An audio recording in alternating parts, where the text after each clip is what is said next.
आज हम परावैद्युत माध्यम और परावैद्युत अंक के बारे में जानकारी प्राप्त करेंगे। परावैद्युत माध्यम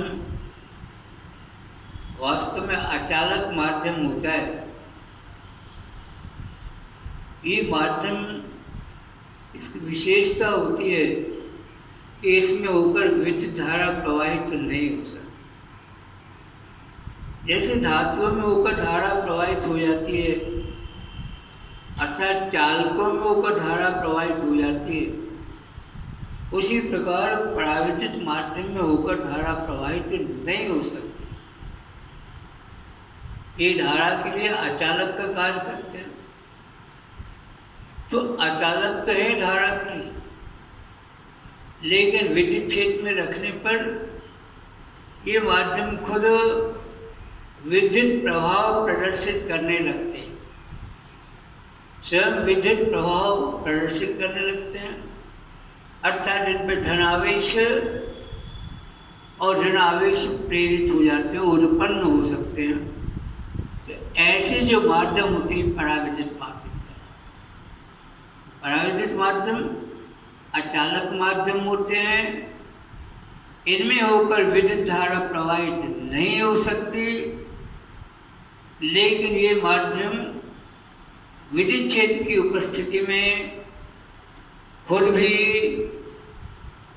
विद्युत आवेशित होने का गुण प्रदर्शित करने लगते हैं।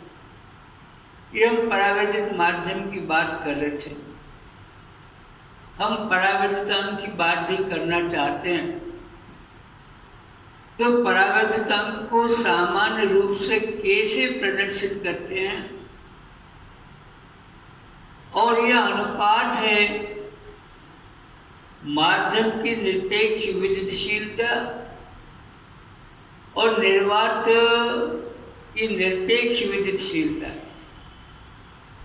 माध्यम की निरपेक्ष विद्युतशीलता को एप्सिलॉन से प्रदर्शित करते हैं और निर्वात की निरपेक्ष विद्युतशीलता को एप्सिलॉन 0, इसे कभी कभी एप्सिलॉन नॉट भी कह देते हैं, 0 को नॉट से व्यक्त कर देते हैं। तो परावैद्युतांक बराबर एप्सिलॉन बटे एप्सिलॉन 0, अर्थात माध्यम की निरपेक्ष विद्युतशीलता और निर्वात की निरपेक्ष विद्युतशीलता के अनुपात को माध्यम का परावैद्युतांक कहते हैं। इसी प्रकार से परावैद्युतांक को अन्य प्रकार से भी परिभाषित किया है। समांतर प्लेट संधारित्र या किसी भी संधारित्र की प्लेटों के बीच में माध्यम उपस्थित हो तो उसकी धारिता को अगर C से प्रदर्शित करें और संधारित्र की प्लेटों के बीच में वायु अथवा निर्वात हो, तब उसकी धारिता को C0 से प्रदर्शित करें तो C और C0 के अनुपात को भी परावैद्युतांक कहते हैं। अर्थात परावैद्युतांक के बराबर प्लेटों के बीच परावैद्युत माध्यम की उपस्थिति में संधारित्र की धारिता बटे प्लेटों के मध्य वायु या निर्वात होने पर संधारित्र की धारिता।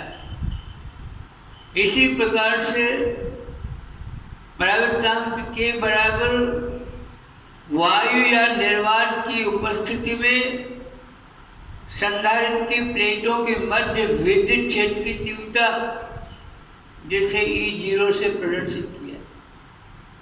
E0 संधारित्र की प्लेटों के बीच विद्युत क्षेत्र की तीव्रता है, जबकि उसकी प्लेटों के बीच में या तो वायु हो अथवा निर्वात हो। और बटे में EM ये माध्यम की उपस्थिति में संधारित्र की प्लेटों के मध्य विद्युत क्षेत्र की तीव्रता कहलाती है। मैंने संधारित्र की प्लेटों के बीच कोई माध्यम भरा हो उस समय प्लेटों के बीच में जो विद्युत क्षेत्र की तीव्रता होती है उसे EM से प्रदर्शित करें तो माध्यम का परावैद्युतांक के बराबर E0 बटे EM हो जाता है।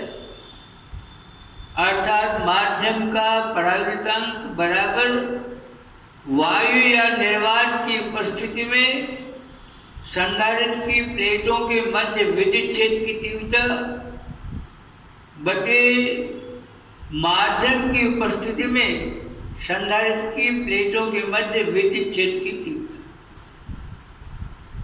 ये जो एप्सिलॉन बटे एप्सिलॉन 0 है जिसे हमने K से प्रदर्शित करा है इसे आपेक्षिक विद्युतशीलता भी कहते हैं। आपेक्षिक विद्युतशीलता, और इसे एप्सिलॉन R से भी प्रदर्शित करते हैं। तो एप्सिलॉन बटे एप्सिलॉन 0 बराबर एप्सिलॉन R भी लिख देते हैं। अर्थात स्पष्ट है कि K बराबर एप्सिलॉन R होता है। अर्थात परावैद्युतांक को ही और निरपेक्ष विद्युतशीलता दो निरपेक्ष विद्युतशीलताओं के अनुपात के बराबर अर्थात आपेक्षिक विद्युतशीलता कहते हैं। तो परावैद्युतांक बराबर आपेक्षिक विद्युतशीलता भी होता है। फिर से एक बार एप्सिलॉन बटे एप्सिलॉन 0 इसे K से भी प्रदर्शित करते हैं और ये दो विद्युतशीलताओं का अनुपात है, इसलिए इसे आपेक्षिक विद्युतशीलता कह के एप्सिलॉन R से भी प्रदर्शित करते हैं। अभी जितने समीकरण K के लिए लिखे अपन ने इनसे स्पष्ट है कि अंश और हर की राशियों का शुद्ध अनुपात है। माने अंश में जो मात्रक होगा हर की भौतिक राशि का भी वही मात्रक है, इसलिए मात्रक से मात्रक कट जाएगा। इसीलिए कि एक विमाहीन राशि है, इसका कोई मात्रक नहीं होगा। तो कि विमाहीन राशि है, इसका कोई मात्रक नहीं होता। और K का मान वायु के लिए 1 होता है और जैसे जैसे माध्यम की चालकता बढ़ती चली जाती है K का मान बढ़ता चला जाता है और धातुओं के लिए K का मान अनंत होता है क्योंकि धातुएं चालक होती हैं, अच्छी चालक होती है, सुचालक होती है। तो वायु के लिए K का मान 1 होता है और जैसे जैसे माध्यम की चालकता बढ़ना शुरू हो जाती है K का मान भी बढ़ता चला जाता है। और अगर माध्यम के रूप में धातु का प्रयोग करें हम तो धातुओं के लिए K का मान अनंत होता है, माने परावैद्युतांक का मान अनंत होता है। ये हमने परावैद्युत के बारे में कुछ परिभाषाएं देखी है, इनके हमने मात्रक पर विचार किया है। हम परावैद्युत के प्रकार पढ़ेंगे। अब हम परावैद्युत के प्रकार पढ़ेंगे। परावैद्युत हम पढ़ चुके हैं कि कुचालक माध्यम, अचालक माध्यम होते हैं जिनमें होकर विद्युत धारा प्रवाहित नहीं होती, लेकिन विद्युत क्षेत्र में रखें तो वो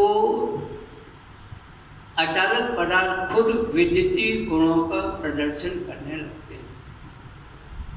अभी परावैद्युत 2 प्रकार के होते हैं, एक ध्रुवीय परावैद्युत, एक अध्रुवीय परावैद्युत।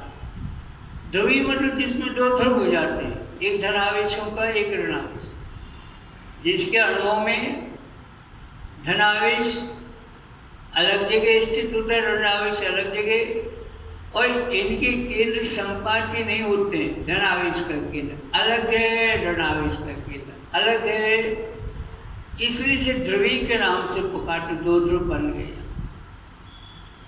तो ये ध्रुवीय परावैद्युत हैं, इनके अणुओं में ऋणावेश का केंद्र और धनावेश का केंद्र संपाती नहीं होते, ये अलग अलग होते हैं, इसलिए इसे हम ध्रुवीय परावैद्युत के नाम से पुकारते हैं। इस चित्र में कुछ अणु प्रदर्शित करे हैं, इन अणुओं में ऋणावेश धनावेश के केंद्र भिन्न भिन्न स्थानों पर हैं, लेकिन एक बात और है कि ऋण आवेश और धनावेश जो पास पास ये एक दूसरे के प्रभाव को समाप्त कर देते हैं। इस क्षण में देखिए यहाँ भी धन और ऋण आवेश पास पास, ये भी एक दूसरे के प्रभाव को निरस्त करते। यहाँ धन और ऋण आवेश ये भी एक दूसरे के प्रभाव को निरस्त करेंगे। तो जितने भी धनावेश हैं ये संगत ऋण आवेश की सहायता से और आवेशों के प्रभाव को निरस्त कर देते।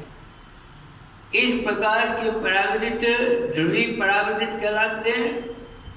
एक बार फिर से देखें हम, वे परावर्तित जिनके अणुओं में धनावेश का केंद्र और ऋण आवेश का केंद्र सपाटी नहीं होते, इनके केंद्र अलग अलग बिंदुओं पर होते हैं।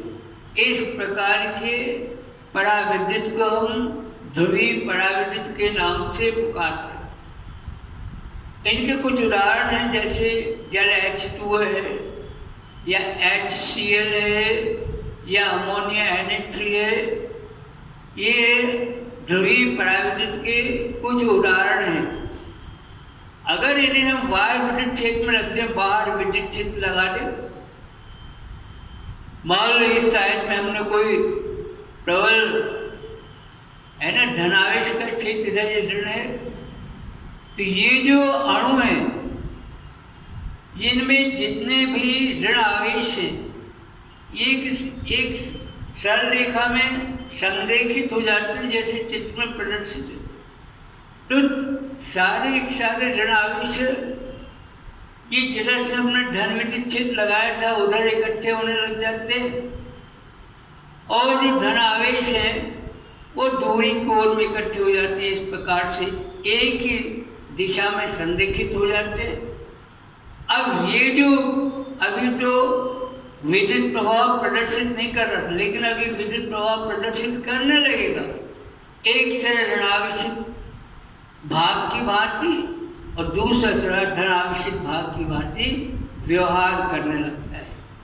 ये ध्रुवीय परावर्तित की बात थी। ध्रुवीय परावर्तित जिसके अणुओं में धनावेश के केंद्र और ऋणावेश के केंद्र संपाती नहीं होते, एक स्थान पर नहीं होते, माने अलग अलग स्थान पर होते हैं।